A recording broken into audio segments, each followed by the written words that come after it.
Shalom Bapak Ibu dan Saudara yang dikasihi Tuhan Yesus. Kita sangat bersyukur bahwa oleh anugerah Tuhan kita terpelihara baik. Sampai saat ini kita masih ada seperti kita ada saat ini. Itu semua karena anugerah Tuhan. Pada pagi hari ini kita akan bersama-sama belajar lagi firman Tuhan. Dan sebelum kita membaca dan merenungkan firman Tuhan, mari kita menghadap Tuhan dalam doa. Mari kita berdoa. Tuhan Yesus, kami bersyukur kepadamu Tuhan. Karena oleh anugerah-Mu pada hari ini kami bertemu lagi dalam acara Bible Study PA kami. Kami berdoa, kami memuji Tuhan, menyembah dan mengagungkan Engkau. Karena Engkau Tuhan kami, Engkau Allah kami. Engkau hidup dan Engkau berkuasa. Engkau mengasihi kami dengan kasih yang sempurna. Engkaulah yang memungkinkan kami ada seperti kami ada saat ini. Tuhan Yesus, kami menyerahkan waktu PA kami ini ke dalam tangan kasih-Mu. Mohon Roh Kudus berkenan menerangi pikiran kami seterang-terangnya. Dan berkenan memberikan kepada kami hati yang terbuka untuk kebenaran firman Tuhan. Biarlah melalui firman Tuhan hari ini, kami semua diberkati oleh Tuhan dan kami dapat hidup dan melakukan firman Tuhan dalam kehidupan kami tiap-tiap hari. Dalam nama Tuhan Yesus kami sudah berdoa. Amin. Bapak, Ibu, dan Saudara, mari kita belajar firman Tuhan dari seorang tokoh. Hari ini kita akan belajar tentang Markus. Markus yang adalah penulis dari Injil Markus. Mari kita membaca dari 2 Timotius 4 ayat yang ke-11. Firman Tuhan berkata begini, "Hanya Lukas yang tinggal dengan aku. Jemputlah Markus dan bawalah ia kemari, karena pelayanannya penting bagiku." Ini adalah perkataan Rasul Paulus untuk seseorang yang bernama Markus. Kalau kita cermati latar belakangnya, Markus pernah melayani bersama dengan Paulus dan Barnabas, dan dia pernah gagal. Tapi puji Tuhan bahwa Markus ini tidak terus tinggal dalam kegagalan. Dia bangkit dan dia melayani Tuhan sungguh-sungguh. Sehingga Paulus sendiri bersaksi bahwa pelayanan Markus penting bagiku. Bapak Ibu, mari kita mencermati beberapa hal terkait dengan Markus. Selama ini kita tahu Markus itu penulis Injil Markus. Tapi siapa dia? Bagaimana proses dia melayani Tuhan sampai pada akhir hidupnya? Mari kita belajar bersama-sama tentang Markus dan bisa mengambil pengalaman-pengalaman berharga yang bisa meneguhkan iman kita dan membawa kita untuk hidup melayani Tuhan seperti Markus.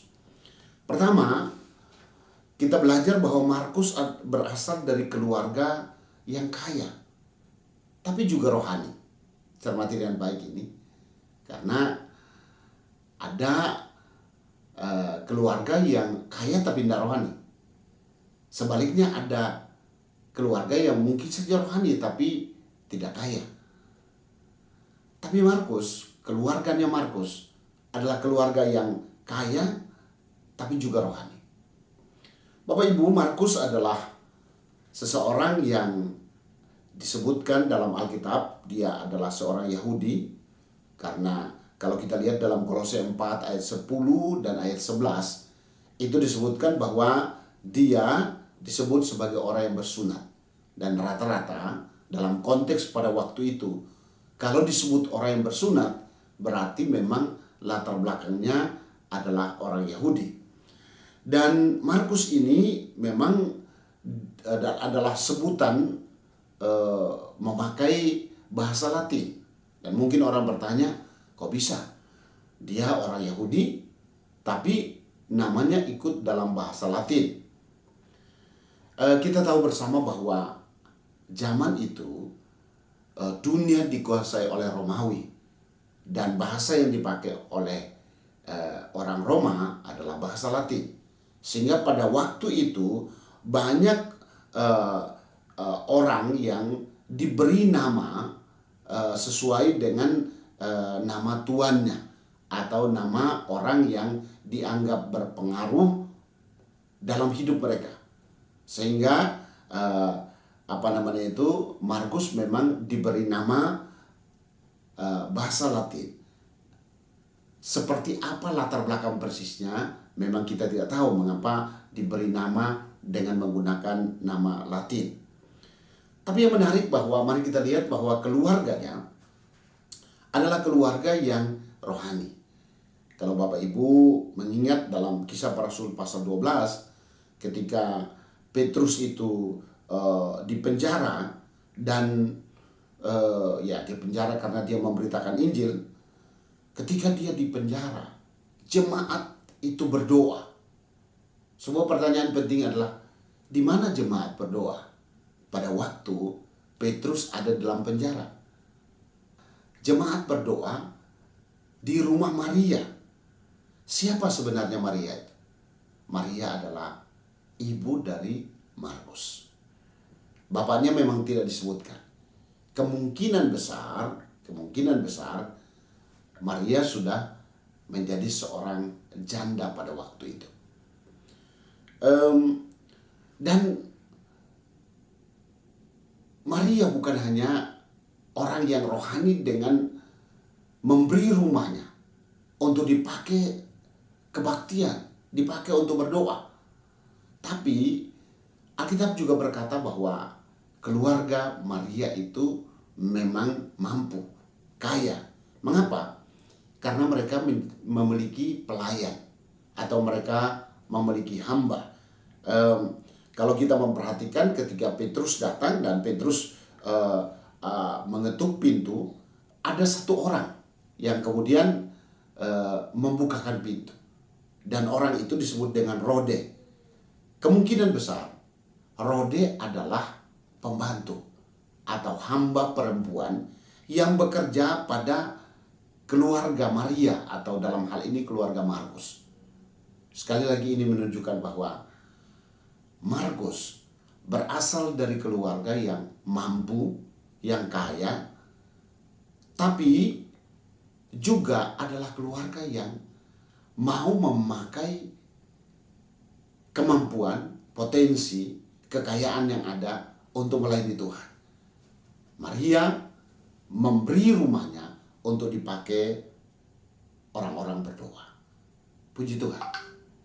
Mari kita lihat selanjutnya bahwa Markus, dia melayani Tuhan. Dan yang luar biasanya adalah dia melayani Tuhan bersama dengan orang-orang hebat. Kalau kita memperhatikan, dia melayani Tuhan bersama dengan Barnabas dan Paulus. Dan kalau kita bertanya siapa mereka, Barnabas dan Paulus adalah orang-orang yang pertama diutus untuk menjadi utusan atau misionari. Bagaimana bisa kok Markus ada di antara dua pemimpin besar ini, misionaris pertama? Rupanya, kalau kita perhatikan dalam Kisah Para Rasul pasal yang ke-11, ketika terjadi kelaparan di Yerusalem, jemaat Antiokhia ingin mengambil bagian. Dan karena itu maka mereka mengumpulkan persembahan, bantuan, lalu kemudian Barnabas dan Paulus itu pergi membawa sumbangan yang ada untuk jemaat yang ada di Yerusalem. Nah, ketika mereka kembali dari Yerusalem kembali ke Antiokhia dan hendak memberitakan Injil ke berbagai daerah, mereka pun membawa Markus untuk menyertai mereka. Puji Tuhan, bahwa ada seorang muda yang diajak untuk bersama-sama dengan mereka dalam pelayanan yang ada. Ini berarti bahwa Paulus dan Barnabas memang mau membawa dia, tapi di sisi lain memang Markus juga mau untuk bersama-sama melayani. Bapak Ibu, kalau kita cermati dalam pengutusan setelah Kisah Para Rasul 13, disebutkan bahwa mereka pergi melayani Tuhan di Siprus. Dan kalau kita berbicara tentang Siprus, Ini memang kampung halamannya Barnabas. Dan Bapak Ibu, ketika mereka dalam perjalanan pelayanan, apa yang terjadi? Ada seorang yang namanya Bar Yesus atau yang namanya Elimas, itu dia disebut dengan tukang sihir. Dia nabi palsu. Ia berusaha menghalang-halangi rombongan Paulus dan Barnabas, atau dengan kata lain rombongan Markus. Dan dia berjuang untuk menghambat mereka memberitakan Injil. Karena waktu itu ada seorang gubernur Pulau Siprus yang disebut dengan Sergius. Dia tertarik mau mendengarkan Injil, tapi ada halangan yang dilakukan oleh Elimas. Tentu ini dia diperbudak oleh kuasa gelap. Tapi puji Tuhan bahwa ada mujizat terjadi, bahwa Elimas akhirnya dibuat menjadi buta karena menghalangi pekerjaan Tuhan. Dan memang di sini kita juga belajar hati-hati kalau kita menghalangi pekerjaan Tuhan. Buktinya Elimas menghalangi pekerjaan Tuhan dan Tuhan memberikan disiplin. Dia menjadi orang yang buta. Tapi yang menarik adalah bahwa Markus menjadi saksi bagaimana orang yang menentang Injil, terjadi mujizat yang dilakukan oleh Paulus dan Barnabas, dan melalui pemberitaan Injil, melalui mujizat yang ada, atau dengan kata lain melalui demonstrasi kuasa Tuhan dan proklamasi Injil yang disampaikan, apa yang terjadi? Sang gubernur itu akhirnya bertobat. Puji Tuhan, Markus menjadi saksi mata, mendampingi 2 orang misionari yang sungguh-sungguh melayani Tuhan. Dan dia menjadi saksi mata bahwa halangan apapun tidak bisa menggagalkan pekerjaan Tuhan. Bahwa kalau Injil diberitakan, ada tanda-tanda penyertaan Tuhan. Dan yang terjadi adalah bahwa ada orang yang percaya. Selanjutnya mari kita lihat bahwa hal yang ketiga yang kita bisa belajar dari Markus adalah bahwa Markus ini adalah hamba Tuhan yang pernah gagal dalam pelayanannya. Bapak Ibu, perjalanan Markus dalam melayani Tuhan, dia memang akhirnya mendapat kepercayaan luar biasa untuk menulis sebagai penulis Injil. Tapi kalau kita cermati, perjalanan hidup rohaninya tidak mulus. Dia pernah gagal. Dan di sini kita mau lihat bahwa orang-orang yang melayani Tuhan memang tidak berarti bahwa mereka tidak pernah gagal. Mari kita lihat bahwa setelah Markus bersama dengan Paulus menyelesaikan pelayanan di Pulau Siprus, maka mereka berlayar kembali ke Perga dan Pamfilia. Namun sayangnya, di sini terjadi satu hal yang tidak baik, yang tidak diinginkan, yaitu bahwa Markus mengundurkan diri dari pelayanannya dan dia kembali pulang ke rumahnya di Yerusalem. Alkitab tidak memberitahukan mengapa Markus mengundurkan diri dari pelayanan. Sebagian orang menganggap bahwa tidak terlepas dari latar belakang Markus yang masih muda. Perkiraan bahwa dia sudah terlibat dalam pelayanan bersama dengan Paulus dan Barnabas ketika dia masih berumur 20-an tahun. Dan dari keluarga yang kaya. Dan kemungkinan besar seorang yang dimanja. Sehingga memang dia masih berproses tentang dirinya. Ada juga yang berpendapat bahwa Markus tidak sepaham dengan Paulus dan Barnabas. Mungkin dia belum bisa menyesuaikan diri dengan 2 hamba Tuhan yang telah berpengalaman ini. Jaraknya terlalu jauh. 2 orang ini melayani Tuhan sejak masa mudanya. Dan mereka ini sekarang sudah menjadi senior. Sementara Markus baru mulai dalam pelayanan. Dan di tengah-tengah situasi seperti itu, Paulus dan Barnabas sempat memberi Markus nasihat dan dorongan untuk tetap melayani bersama dengan mereka. Artinya Paulus dan Barnabas tidak hanya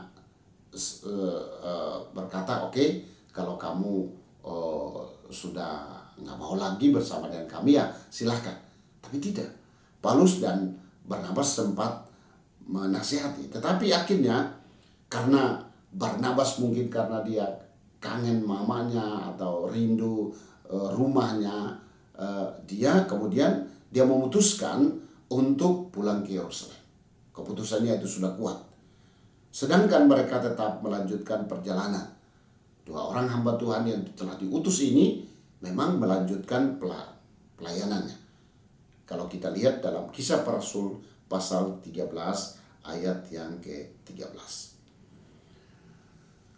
Barnabas setuju dengan Paulus, tetapi Barnabas ingin mengikutsertakan Markus kembali dalam tim mereka. Setelah terjadi proses di mana kemudian Markus mau kembali, di sini terdapat perbedaan. Markus ini gara-gara dia, dua orang hamba Tuhan yang senior ini, akhirnya mereka mengalami perbedaan pendapat yang berujung pada sebuah perpecahan. Karena apa? Barnabas mau mengikut sertakan Markus. Di sini kita lihat bahwa Markus itu walaupun sudah begitu, tapi Barnabas mau bawa dia, tetap mau bawa dia. Kenapa? Karena Barnabas masih melihat bahwa di dalam diri orang muda ini, walaupun memang dia belum stabil, tapi dia punya potensi yang besar. Berbeda dengan Paulus. Paulus dengan tegas menolaknya. Sebab bagi Paulus tidak baik membawa serta orang yang telah meninggalkan mereka di Pamfilia dan tidak mau turut bekerja bersama-sama dengan mereka. Akibatnya mereka pun berpisah dalam pelayanan. Barnabas pergi bersama dengan Markus, sedangkan Paulus memilih untuk pergi bersama dengan Silas. Ini kita bisa lihat dalam Kisah Para Rasul 15 ayat 35 sampai 41. Jadi disinilah ada perbedaan pendapat tentang Markus ini. Markus tentu sudah menyadari kesalahan yang telah dilakukannya dan ia pasti bertekad untuk setia dalam pelayanan. Dan kesadaran ini sebenarnya juga tidak terlepas daripada peran Barnabas. Bahwa Barnabas itu memang betul-betul menjadi contoh seorang mentor yang baik. Dia sekali lagi dia melihat potensi yang ada pada Markus dan dia secara sabar dan terus setia mementoring, menjadi mentor untuk Markus, sehingga Markus pun semakin mengalami perubahan. Bapak Ibu, diperlukan orang-orang seperti Barnabas ini yang melihat potensi pada orang-orang muda dan bersedia menjadi mentor walaupun dalam prosesnya mungkin mereka gagal. Tapi orang yang gagal jangan cepat-cepat dibuang. Nanti kita akan lihat bagian belakang bagaimana akhirnya Markus ini menjadi seorang yang sangat berguna. Sekarang mari kita lihat bagian yang keempat. Bagian yang keempat adalah Markus ini bangkit dan terus melayani Tuhan. Bangkit. Bapak Ibu, seseorang bisa saja gagal. Mungkin pada waktu kita mendengar materi PA ini, ada beberapa orang yang berkata, Tuhan, terima kasih saya pernah gagal, tapi sekarang saya sudah bangkit lagi. Atau mungkin ada orang yang sedang berada dalam kegagalan.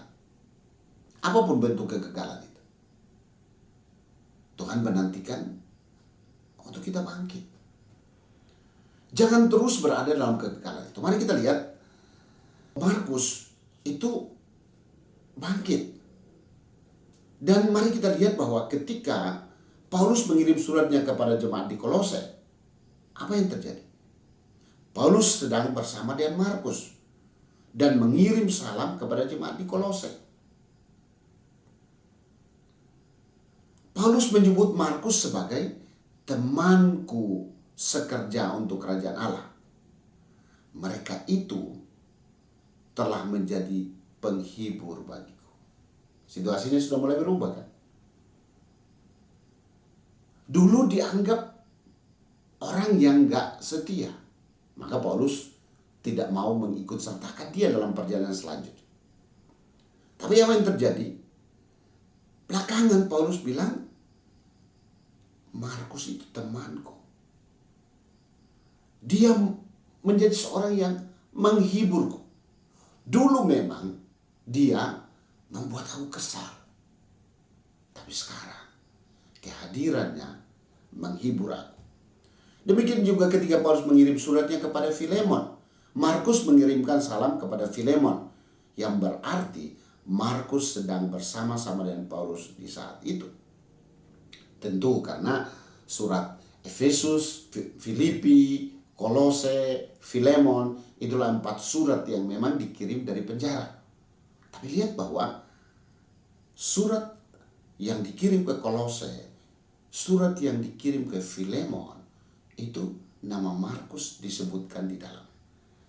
Hal ini berarti bahwa Markus dan Paulus kembali melayani bersama-sama. Bahkan sangat mungkin Markus menemani Paulus di penjara saat itu. Lihat bahwa orang yang dulu ditolak oleh Paulus, saat ini justru ketika Paulus dalam keadaan sulit di penjara, yang menemani dia adalah Markus, orang yang pernah ditolak. Dalam suratnya kepada jemaat di Kolose, Paulus juga meminta jemaat Kolose untuk menerima Markus sesuai dengan pesan yang telah diterima oleh mereka. Tentang dia, kamu telah menerima pesan. Terimalah dia apabila dia datang kepadamu. Artinya apa? Artinya bahwa hubungan mereka sudah sangat baik. Jadi ketika Markus hendak ke Kolose, mungkin untuk suatu urusan pelayanan, Paulus menasihati jemaat Kolose untuk menerimanya, untuk menerima Markus. Bahkan mungkin saja Markus datang ke Kolose atas permintaan Paulus. Jika Paulus ingin bukan hanya dia saja menerima Markus kembali, tetapi juga jemaat Kolose. Hal itu berarti bahwa rekonsiliasi telah terjadi di antara Paulus dan Markus, bahkan telah melayani kembali bersama-sama. Bapak, Ibu, dan Saudara, ini sesuatu yang baik. Bahwa masalah bisa saja terjadi.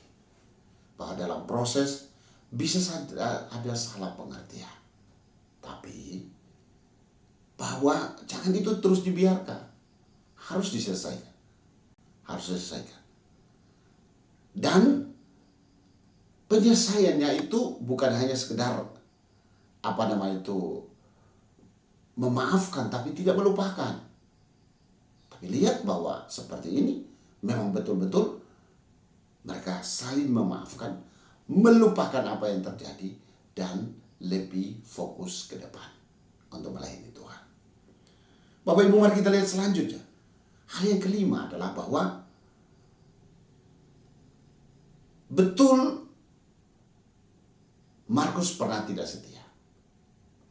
Tapi dia belajar dari kegagalan tidak setia. Dan makin lama dia menjadi orang yang setia. Setia dalam hal apa? Setia dalam mendampingi Paulus di penjara. Ketika Rasul Paulus sedang di penjara karena pemberitaan Injil dan sedang menantikan saat kematiannya yang makin dekat. 2 Timotius pasal 4 ayat 6, itu Paulus berkata, saat kematianku sudah dekat. Ia mengajukan beberapa permintaan kepada Timotius, anak rohaninya yang menggembalakan jemaat Tuhan di kota Efesus. Salah satunya, cermati dengan baik. Salah satunya, dia minta agar Timotius menjemput Markus. Dia minta Timotius menjemput Markus. Dan sesuatu yang menarik yang kita sudah baca dari awal adalah karena pelayanannya penting bagiku, atau pelayanannya berguna bagiku. Bapak Ibu, cermati dengan baik bahwa dulu Paulus menganggap bahwa Markus ini tidak berguna. Maka dia tidak mau ikut sertakan dia lagi dalam pelayanan. Tapi Paulus berkata bahwa pelayanannya penting bagiku. Artinya pelayanannya berguna bagiku. Bapak Ibu, jangan anggap rendah orang yang mungkin sedang ada di sekitar kita. Dan kita memberikan adanya cap atau label macam-macam. Di antaranya, oh dia ini orang yang tidak setia. Karena boleh jadi dia sementara dalam proses.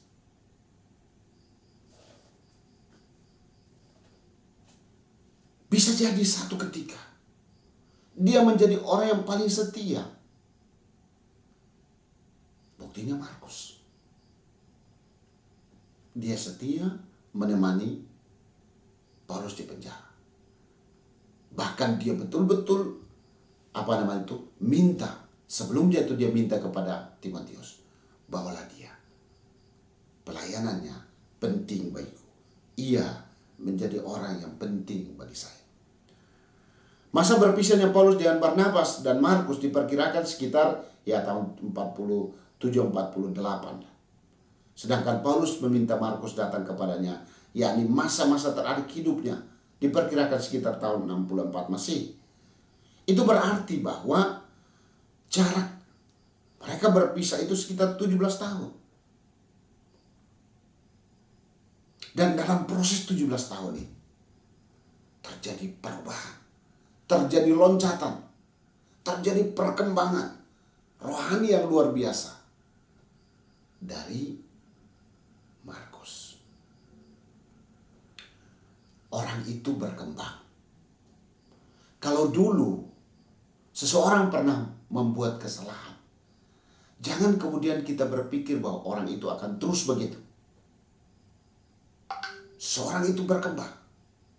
Dan itu yang terjadi dengan Markus. Sebuah perubahan yang luar biasa. Dalam kurun waktu 17 tahun, Markus jelas telah mengalami banyak perubahan yang signifikan. Seiring dengan bertambahnya usianya dan pengalamannya mengikut Tuhan Yesus. Bapak Ibu, apakah kita sedang mengalami perubahan yang signifikan? Bahwa mungkin dulu kita jauh dari Tuhan, tapi itu belasan tahun yang lalu. Bagaimana dengan sekarang? Apakah kita sedang dekat dengan Tuhan? Kalau begitu, kita mengalami perubahan yang signifikan. Dan itu yang Tuhan mau dari kita. Jangan sebaliknya. Bahwa 17 tahun yang lalu kita dekat dengan Tuhan. Belasan tahun yang lalu. Tapi sekarang, iman kita mengalami degradasi. Itu bukan yang Tuhan kehendaki. Tuhan mau supaya kita berkembang. Kita bertumbuh. Kita makin maju. Maju dalam Tuhan. Sebagaimana contoh yang kita belajar dari Markus. Dan yang luar biasanya adalah bahwa bagian yang terakhir, bagian yang keenam yang kita bisa pelajari dari Markus adalah bahwa dia mendapat hak istimewa untuk menuliskan salah satu Injil dari 4 Injil yang ada. Memang nama Markus tidak disebut dalam Injil Markus. Namun tradisi sejak abad yang kedua masih menyebutkan demikian. Bahwa Markus adalah penulis dari Injil Markus. Ada Papias, seorang bapak gereja yang hidup sekitar tahun 70 sampai 163 Masehi. Ia mengatakan bahwa Markus adalah murid Rasul Petrus dan bahwa Markus menulis Injilnya berdasarkan ajaran-ajaran Petrus. Jadi setelah Paulus mati syahid, itu Markus juga bersama dengan Petrus dan dia mendapatkan banyak informasi tentang Yesus Kristus yang adalah Tuhan yang merendahkan diri menjadi manusia yang menderita, mati dan bangkit untuk orang berdosa. Bukan hanya Papias yang memberikan kesaksian itu, tapi juga Irenaeus, bapak gereja yang hidup sekitar tahun 30 sampai 122 Masehi, juga mengatakan demikian, seraya menambahkan bahwa Markus menulis Injilnya di kota Roma. Nah, kalau begitu, maka benar dia dapat informasi yang banyak dari Petrus. Bahkan dalam 1 Petrus 5 ayat 13, Bapak Ibu, Rasul Petrus menyebut Markus sebagai anaknya, dan bahwa Markus bersama orang percaya lainnya di Babylon mengirim salam kepada para pembaca surat Petrus. Artinya bahwa Markus bersama dengan Petrus. Hal ini mengindikasikan bahwa Markus anak rohani Petrus pada masa itu sedang bersama-sama dengan Petrus di Babylon, nama samaran untuk kota Roma pada waktu itu. Markus di usia yang cukup matang mendapat kehormatan untuk menulis kitab suci karena dia sudah dibentuk dalam pelayanan. Markus setia mengikuti 3 rasul dan belajar dari mereka. Ada Barnabas, seorang mentor yang baik. Ada Paulus, seorang pengajar yang baik. Tapi juga ada Petrus. Karena itu Tuhan mempercayakan Markus untuk menulis salah satu kitab Injilnya, yakni Injil Markus, yang menjadi bagian dari kitab suci Kristen. Kita diberkati melalui Injil Markus. Banyak berkat yang kita terima dari dalam. Tapi lihat bahwa orang yang menulis Injil Markus bukanlah orang yang secara instan akhirnya dipakai oleh Tuhan, tapi orang yang berproses dari orang muda yang tidak stabil, yang pernah gagal, yang pernah tidak setia, tapi dia tidak tenggelam dalam kegagalan. Dia bangkit dan dia terus berkembang, terus mengalami pemulihan, dan dia makin dipakai Tuhan secara luar biasa. Menarik bahwa sejarah gereja mencatat pada abad ketiga pemerintahan Claudius, itu sekitar tahun 43, Markus berangkat ke Alexandria dan mendirikan gereja Alexandria yang sekarang menjadi gereja Koptik Ortodoks. Katakanlah, Markus itu rasulnya orang Mesir, orang Alexandria. Dia kemudian menjadi uskup di Alexandria. Dan dia dihormati sebagai rasul atau pendiri kekristenan di Afrika. Karena Alexandria memang, Mesir itu ada yang masuk Asia, ada yang masuk Afrika. Dia setia sampai akhir. Sejarah gereja mencatat bahwa Markus meninggal setelah tubuhnya itu diseret, ditarik hidup-hidup dengan kuda di sepanjang jalan-jalan di kota Alexandria. Tubuhnya hancur, tersayat-sayat batu-batuan tajam di jalan. Dia adalah seorang yang mati syahid. Tapi imannya, kesungguhannya, proses hidupnya yang bersifat progresif sampai kepada sebuah kematangan dan pelayanan yang setia sampai akhir hidup menjadi berkat untuk kita semua. Kiranya kehidupan dan pelayanan Markus ini sungguh-sungguh menjadi berkat untuk kita dan kita meneladani aspek-aspek penting yang kita telah pelajari dalam perjalanan hidup rohani kita. Tuhan memberkati kita. Amin. Mari kita berdoa. Bapa Surgawi, terima kasih karena kami bisa belajar dari hamba-Mu Markus. Dia mengikut Tuhan di usia yang masih relatif muda. Kami bersyukur untuk keluarganya yang menanamkan nilai-nilai rohani. sehingga dia pun hidup dan melayani Tuhan. Memang di awal-awal kami belajar bahwa ternyata dia tidak stabil, dia tidak setia, dia meninggalkan pelayanan. Tapi kami juga bersyukur untuk hamba-Mu Barnabas yang menjadi mentor yang baik untuk dia. Sehingga dia dari pribadi yang tidak stabil, yang tidak setia, menjadi orang yang setia. Sehingga pada akhirnya Paulus yang menganggap dia sebagai orang yang tidak setia menerimanya kembali. Bahkan bersama-sama melayani Tuhan.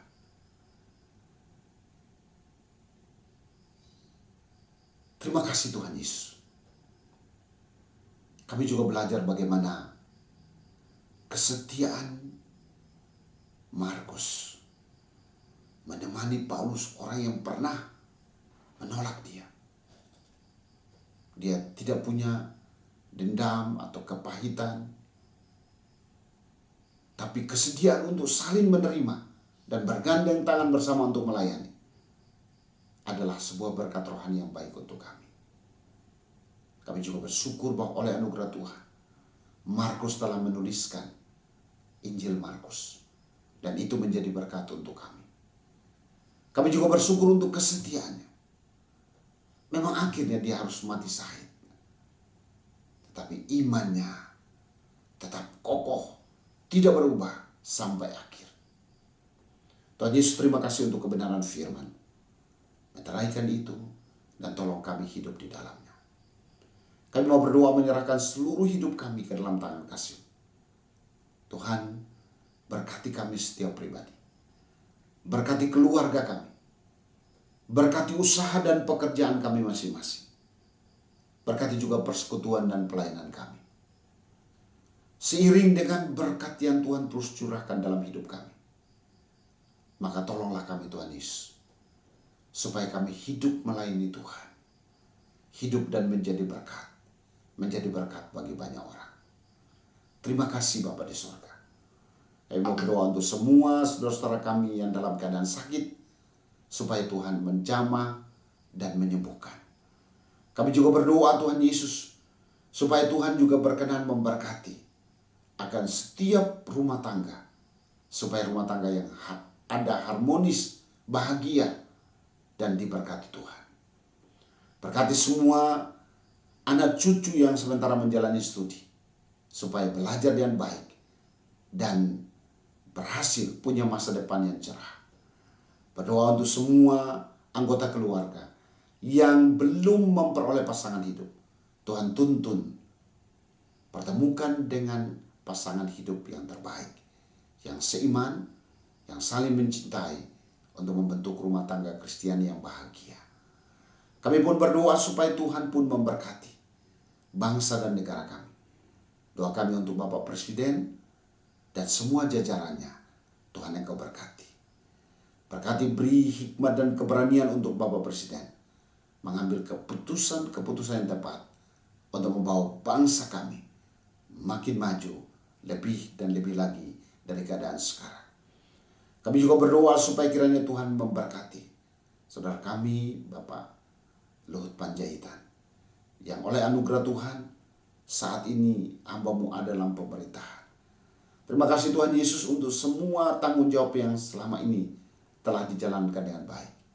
Kami menopang hamba-Mu supaya Tuhan Engkau terus memberi hikmat, kekuatan, kesehatan, damai sejahtera, sukacita dalam melaksanakan semua tanggung jawab yang ada. Doa kami juga untuk Ibu Devi yang setia mendampingi Pak Luhut. Tuhan Engkau berkati dalam seluruh hidup mereka sebagai suami istri. Semua anak, menantu dan cucu, Tuhan pun berkati. Berkati kami semua sebagai anggota PADL. Tuhan Engkau menilik kami pribadi lepas pribadi. Yang lemah Tuhan Engkau kuatkan. Yang sakit Tuhan sembuhkan. Yang susah Tuhan hibur. Yang dalam keadaan jatuh Tuhan Engkau angkat. Yang berkekurangan Tuhan memberi kecukupan.